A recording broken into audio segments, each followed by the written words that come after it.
नमस्कार, हरिओम. मी पंडित चैतन्य गुरुजी कर्मकांड दर्शन या YouTube चॅनलवरती आपणा सर्वांचे सहर्ष स्वागत करतो. आजचा आपला विषय व्हिडिओ आहे की अधिक मासामध्ये आपण श्रीहरी विष्णूंना किंवा पुरुषोत्तमांना कोणत्या-कोणत्या गोष्टी अर्पण करून किंवा कोणत्या-कोणत्या गोष्टींनी त्यांचे अर्चन करून आणि अधिकस्य अधिक फळ प्राप्त करून घेऊ शकतो. तर चला व्हिडिओला सुरुवात करूयात. आपणा सर्वांना आधीपासूनच विदित आहे किंवा माहिती आहे की भगवान श्रीहरी विष्णूंना पुरुषोत्तमांना तुळस किती प्रिय आहे. या काळामध्ये भगवान श्रीहरी विष्णू, श्रीहरी पुरुषोत्तम यांना तुम्ही तुळशी अर्चन करू शकता.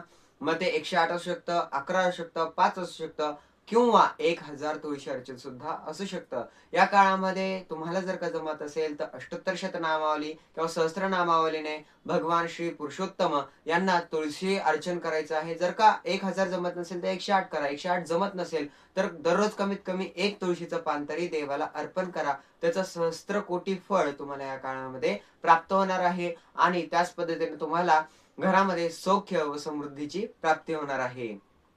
पुरुषोत्तम मासामध्ये कमलार्चन किंवा कमळाच्या फुलांनी अर्चन केलेलं भगवान श्रीहरी पुरुषोत्तमांना अतिशय प्रिय आहे. या काळामध्ये जर का जमलंच तर पिवळ्या रंगाचे जे काही कमळाचे फूल असते ते पिवळ्या रंगाचे कमळाचे फूल किंवा लाल रंगाचे गुलाबी रंगाचे जे काही कमळाचे फूल असते ते घेऊन आणि भगवान श्रीहरी विष्णूंची किंवा भगवान पुरुषोत्तमांची तुम्हाला सेवा करायची, त्यांचं अर्चन करायचंय.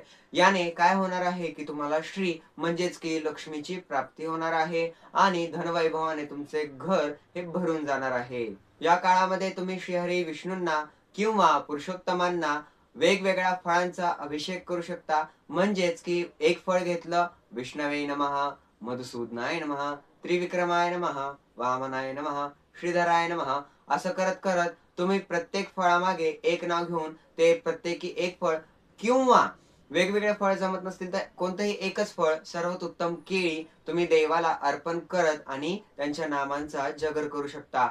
एवढंच काय तर याने तुम्हाला तुमच्या मनातील सर्व फळ मिळणार आहेत. म्हणजेच की तुमच्या सर्व इच्छा पूर्ण होणार आहेत. पुरुषोत्तमांना श्रीहरी विष्णूंना एकादशी सोडली तर तांदूळ अतिशय प्रिय आहेत. लक्षात ठेवायचं की शाळीग्रामांवरती कधीच तांदूळ अर्पण करायचे नाहीत. तर हे जे काही अक्षत आहेत किंवा तांदूळ आहेत हे प्रत्येकी तुम्हाला अशा प्रकारे मुद्रा तयार करून म्हणजेच की आपण ज्याप्रमाणे सावलीमध्ये कुत्र तयार करून आणि खेळतो त्या पद्धतीने ही मृगी मुद्रा आहे. अशी मृगी मुद्रा तयार करून आणि भगवान श्री विष्णू किंवा पुरुषोत्तमांना त्या अक्षता अर्पण करायच्या आहेत. जेणेकरून तुम्हाला अखंड सौभाग्याची प्राप्ती होईल. हा जो काही उपाय आहे हा स्त्रियांसाठी अतिशय लाभदायक असेल. या काळामध्ये श्रीहरी विष्णूंना किंवा पुरुषोत्तमांना तुम्ही तुमच्या घरामध्ये शांती व स्थैर्यासाठी दुर्वा अर्पण करू शकता. दुर्वा अर्पण केल्याने भगवान श्री पुरुषोत्तम प्रसन्न होतात आणि तुम्हाला तुमच्या घरामध्ये सौख्य, समृद्धी आणि शांततेचं वरदान देतात.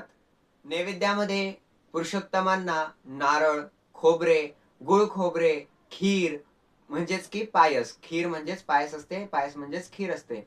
तर हे गोड भात, तेवढंच काय तर लोणी, पंचामृत, शिरा आणि त्या शिऱ्यामध्ये जर का तुम्ही सत्यनारायणाचा शिरा केला म्हणजेच की थोडीशी केळी कुचकरून त्यामध्ये टाकली तरी देखील पुरुषोत्तमांना तो शिरा चालेल आणि तो जो काही नैवेद्य आहे ते स्वीकार करतील आणि तुम्हाला अतिशय उत्तम असं फळ देतील.